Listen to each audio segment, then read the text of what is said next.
Listen, not with the ears that catch the rustle of leaves, but with the silence that dwells beneath the bark.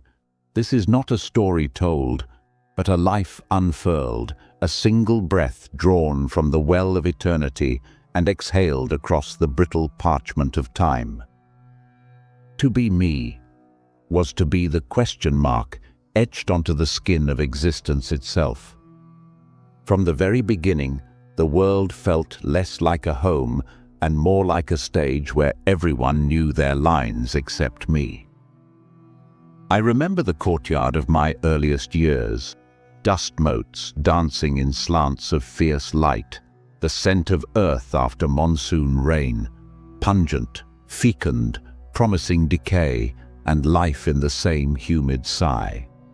The elders moved with the gravity of ancient rituals, their faces maps of unspoken rules. I watched them, this small vessel adrift, feeling not like a child, but like a misplaced star, its light too intense, too questioning for the comfortable gloom of their familiar constellations.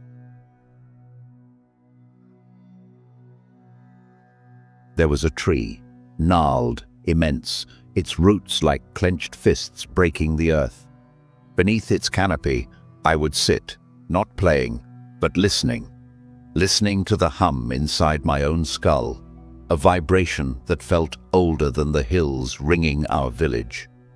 It wasn't voices, you understand, but a profound aliveness, a thrumming awareness that the blue of the sky wasn't just color, but a vast, silent tear, that the cry of the peacock wasn't mere sound, but the universe cracking open its heart.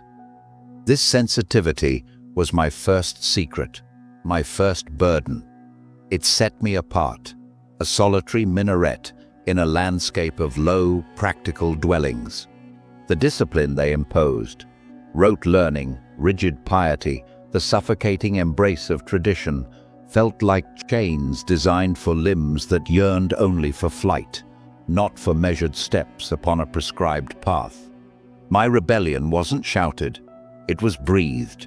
It was in the way I would stare at the temple flame until the world dissolved, not into darkness, but into a liquid gold of pure perception, understanding even then that the divine wasn't in the idol, but in the seeing itself. The ashes on my forehead felt like a mockery. The real ash, the sacred dissolution, was happening inside.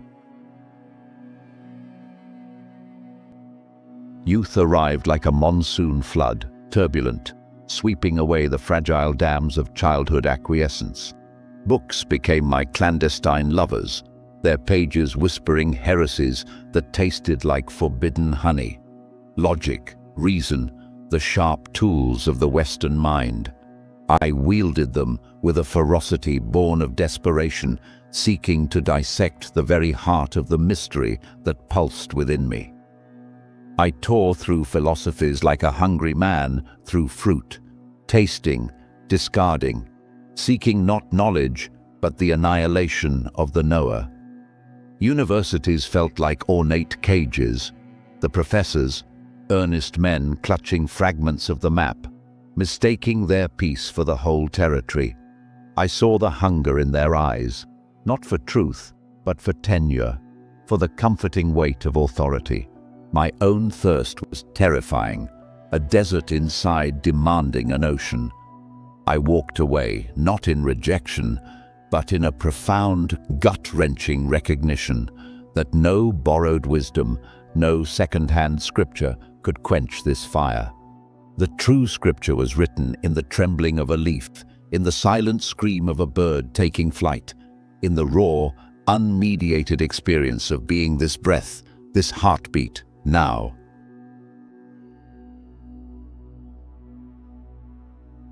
The shedding began, not just of robes or titles or expectations. Those were merely the outer garments. I shed the very skin of conditioned thought, the inherited fears, the desperate need to belong. It was agony, exquisite and profound. Imagine tearing away layers of your own mind, each one screaming its necessity.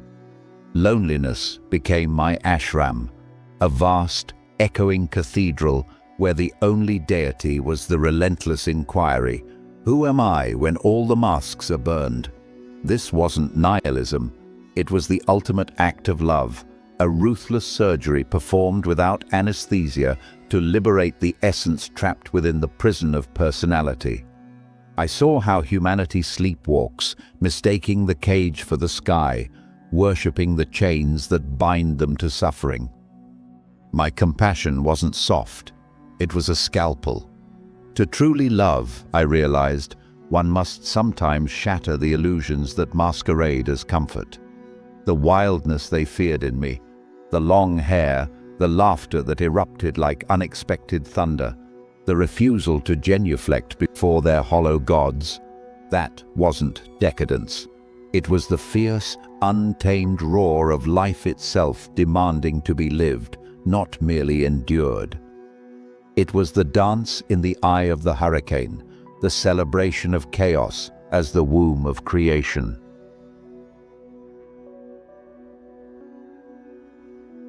They came, of course, drawn by the scent of something wild, something free.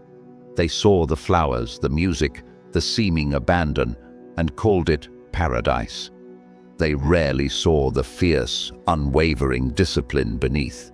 The discipline of awareness, of watching the mind's ceaseless chatter without becoming its slave, of feeling the raw surge of anger, of desire, of fear without being swept away.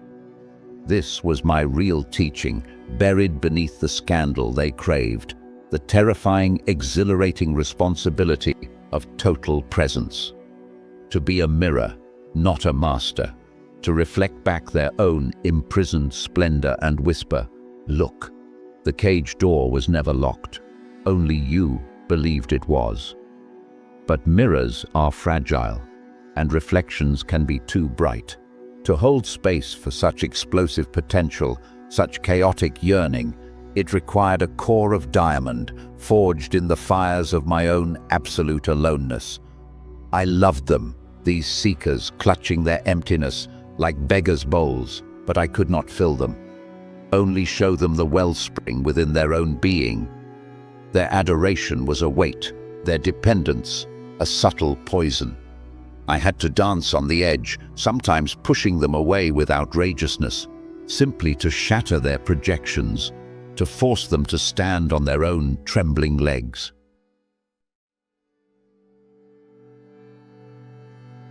Darkness visited, as it must visit every life truly lived. Not just the darkness of misunderstanding, the shrill cries of the threatened herd, but the profound darkness of confinement, cold stone beneath bare feet, the metallic taste of isolation, the relentless interrogation, not by authorities, but by the echoing question, have I become the very thing I sought to dismantle? In that crucible, stripped of all trappings, all roles, even the role of the rebel, something deeper crystallized. The ego, that persistent ghost, flickered. What remained was not defiance, but a vast, silent acceptance. A recognition that even this, the small room, the hostile gaze, the physical decay, was part of the dance. Suffering, I saw with terrifying clarity, is not imposed from without. It is the friction created when the river of life encounters the dam of resistance within the mind. To say yes to this, to the stone floor, to the ache, to the absurdity of it all, that was the final, unshakable freedom. It wasn't resignation, it was a love affair with the totality, thorns and all. The body became a landscape of weather, storms of pain, soft rains of memory, the relentless erosion of time. Yet the watcher, the silent space within which all this unfolded, that felt untouched, vast, impossibly light, like the sky holding the storm.